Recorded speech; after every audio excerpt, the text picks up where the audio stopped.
குருவடி சரணம் திருவடி சரணம். ஆக்கமும் ஆன்மீகமும் ஒரு அற்புதமான தொழில் நேர்களே. இது புடலங்காய் உள்ள அந்த குடல் குப்பை தூக்கி போடுவோம் பாருங்க.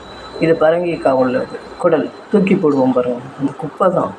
ஆனால் அதுக்கும் ஒன்றும் உரத்துக்கு பயன்படும். தினம் ஒரு துவையலாக நம்ம பயன்படுத்திக்கலாம். ஆக குப்பையும் செய்கிறாது நம்மளுக்கு. இது மெயின் டிப்ஸு. அதில் ஒரு கொஞ்சோண்டு புதினா, கொஞ்சோண்டு கொத்தமல்லி, கொஞ்சோண்டு கருவேப்பிலை, உளுத்தம்பருப்பு ஒரு ஸ்பூனு, புளி எல்லாத்துக்கும் சாம்பாருக்கு ரசத்துக்கு கரைச்சி விடுறோம் பாருங்க.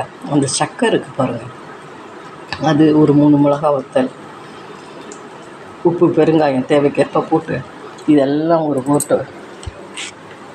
ஒரு வதக்கிடுங்க. சும்மா ஜஸ்ட்டு ஒரு இழுக்கு தான் போட்டிருக்கேன். இந்த குப்பைன்னு சொல்கிற அந்த குடல் இருக்குது பாருங்கள், இது எல்லாத்தையும் போட்டு ஒரு வதக்கு துவையல் பண்ணி போட்டு சாப்பிட்டு பாருங்கள். சூப்பராக இருக்கும். குப்பையும் நம்மளுக்கு சேராது. செஞ்சு பாருங்கள் நேரில்.